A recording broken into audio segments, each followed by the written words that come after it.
नमस्कार, तस्वीरें आप देख रहे हैं सेक्टर 16 से, जहां पर बाबा साहब अम्बेडकर जयंती से एक दिन पूर्व जो है वो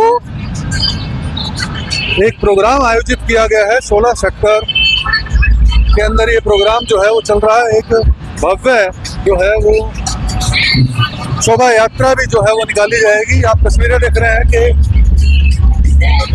समाज के लोग जो हैं, सभी समाज के लोग यहाँ पर बढ़ चढ़कर आपको हिस्सा लेते हुए जो है वो नजर आ रहे हैं यहाँ पर। और शुल्क साहित्य यहाँ पर जो है वो हमारे साथ सुरजीत पहलवान जी जुड़े हैं और इस कार्यक्रम के अंदर जो है वो पहुंचे हैं। और क्या कहना चाहेंगे, आज यहाँ प्रोग्राम रखा गया है 16। ये आज बाबा साहब का जन्मदिन है। आज हम बाबा साहब को नमन करते हैं, जिन्होंने ये संविधान बनाने का काम किया। जहाँ संविधान बनाना है, शिक्षा भी इसमें जरूरी हो, बच्चों को शिक्षा मिलनी चाहिए। बाबा साहब ने एक ही बात कही है, भाई शिक्षक बनो और शिक्षक बनकर फिर संगठित बनो। मैं बाबा साहब को नमन करता हूँ, बार बार नमन करता हूँ। ये जो कमेटी ने जो ये प्रोग्राम किया, मैं इस पूरी कमेटी का दिल से धन्यवाद करता हूँ। और ऐसे ऐसे प्रोग्राम जब भी हो तो इसमें सहयोग करना चाहिए। और फिर से जय भीम, बाबा साहब अमर रहे। यहाँ पर आप देख रहे हैं कि संबोधित करते हुए नजर आ रहे हैं सभी विशिष्ट अतिथिगण जो है वो बाबा साहब और राज्यसभा सांसद करमवीर बोध जी जो है वो पहुंचे। और यहाँ देख सकते हैं समाज के सभी लोग यहाँ पर जो है वो पहुंचे हुए हैं। हमारे साथ बड़े धूमधाम से जो है बाबा साहब का ये पर्व जो है वो मनाया जा रहा है। शोभा यात्रा भी निकालेगी, क्या आप देखिए, ये प्रतिवर्ष जो है कि पूज्य बाबा साहब भीमराव अम्बेडकर की जयंती के ऊपर जो ये समारोह होता है, जिसके अंदर भंडारा, शोभा यात्रा और सम्मान समारोह, जो भी हमारी संस्थाएं हैं वो समाज के अंदर जो काम करते हैं उनको सम्मानित करने का काम करते हैं, ताकि जो है कि उनका उत्साह बढ़े और समाज के अंदर जो है कि काम करें। दूसरा जो है कि परम पूज्य बाबा साहब की जो विचारधारा है और इन सब का उद्देश्य एक ही है कि वो जन जन तक जो है कि वो पहुंचे, क्योंकि परम पूज्य बाबा साहब भीमराव अम्बेडकर के जो अनुयायी है, आज जो संविधान खतरे के अंदर है, संविधान को बचाना है और परम पूज्य बाबा साहब भीमराव अम्बेडकर जी की विचारधारा को जो है कि वो सुरक्षित रखना है, ताकि जो है कि देश का भविष्य जो है कि वो उज्जवल हो।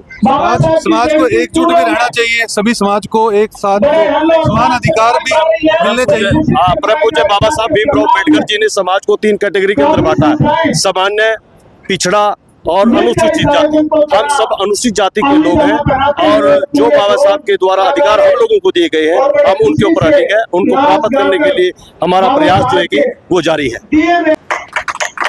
पहली बात तो साथियों ने पहली बार 16 से लेकर आज आपके बीच में एक बहुत बड़ी जिम्मेवारी आप लोगों की वजह से, बाबा साहब के विचारों से, भगवान बुद्ध के विचारों से, हमारे महापुरुषों के विचारों को आगे बढ़ाते हुए मैं आगे बढ़ा। और आज केवल और केवल आज मुझे इतनी बड़ी पगड़ी अगर कहीं से मिली है तो साथियों केवल आप लोगों की वजह से है, आप लोगों के संघर्ष की वजह से है।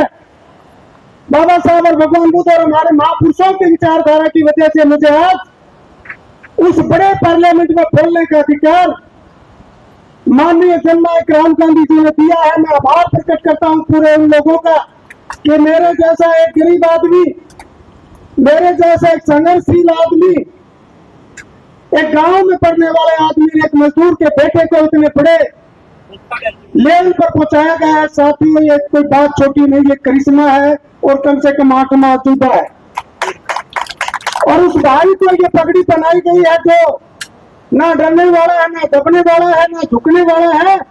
केवल और केवल बाबा साहब का मिशन, जो एकता का मिशन है, समानता का मिशन है, उस मिशन को लोकसभा और राज्यसभा में भी धारेगा और जहां भी जाएगा मीटिंग में वहां भी उनको ललकारेगा कि हमारे अधिकारों के लिए जो बाबा साहब ने जो संविधान दिया, जो अधिकार मिलने चाहिए थे, उन अधिकारों को लागू करने की बात ये भाई करेगा।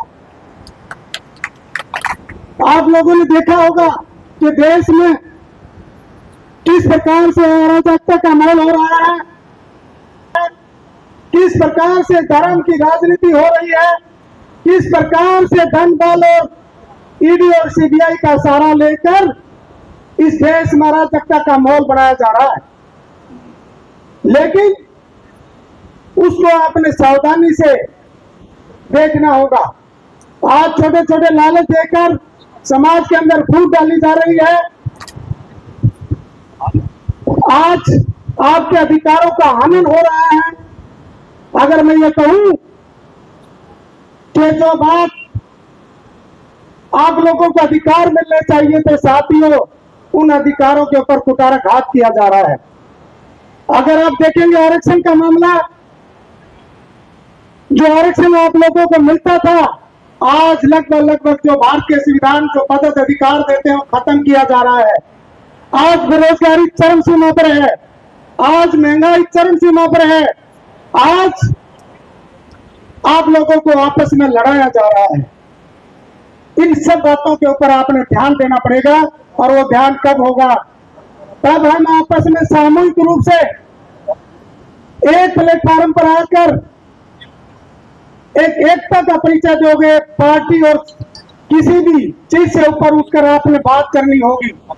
आज मैं बिल्कुल बाबा साहब की जयंती के पूर्व उपलक्ष्य में कोई राजनीतिक बात नहीं करूंगा, लेकिन इतना जरूर कहूंगा कि आप लोगों ने अच्छा और बुरा देखना होगा, और आपने ये भी देखना होगा कि आपका भला कहां पर है, आपका विकास कहां पर है, आपको सम्मान कहां मिल रहा है।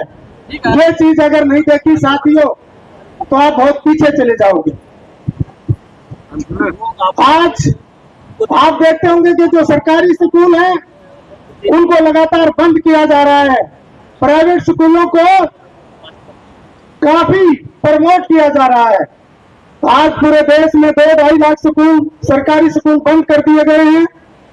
मैं आपसे पूछना चाहता हूं कि हम और हमारी उम्र के लोग सभी सरकारी स्कूलों में पढ़कर आए थे। आज हमारे बच्चा चाहे कितना भी इंटेलिजेंट हो, कॉन्वेंट स्कूलों में, बड़े बड़े स्कूलों में पढ़ाने की मेरे जैसे परिवार की भी हिम्मत नहीं है। तो आप लोग जो हमारे लोग मजदूरी करते हैं, गांव में दिहाड़ी करते हैं, उनके बच्चे कहां पढ़ेंगे? इसलिए आपसे मैं अपील करता हूं, कभी भी सरकारी स्कूलों का विरोध नहीं करना। आप लोगों ने सरकारी स्कूलों का काफी संख्या में विरोध करते हैं कि इसमें पढ़ाई नहीं होती। नहीं, उसमें पढ़ाई की जगह आपने मांग करनी होगी कि सरकारी स्कूलों में पढ़ाई का सुधार बढ़ाया जाए, सुधार किया जाए। लेकिन आज जो ऊपर में जो लोग बैठे हैं वो आपसे जो भाषा बुलाते हैं, तोते की तरह हम वही रट्टे लगाते रहते हैं। दूसरी तरफ आप देखोगे कि हॉस्पिटलों का क्या हाल है। प्राइवेट हॉस्पिटलों को मोटा मोटा पैसा दिया जा रहा है, और सरकारी स्कूलों में जो साधन सुविधाएं देनी चाहिए तो क्या होगा? मैं आज एक बड़े दुख की बात भी आपके बीच में करना चाहूंगा। मेरी बेटी आईबी ऑफिसर थी, जेएनयू की प्रोडक्ट थी, और यूपीएससी कई बार क्लियर किया। आपके इसी करनाल के अंदर मेरी बेटी को एक दिन में, एक डेंगू के एक दिन में अमृतधारा हॉस्पिटल ने मार दिया। किस बात के लिए मार दिया? इस बात के लिए मार दिया कि वहां एक आयुर्वेदिक डॉक्टर बैठा रहा।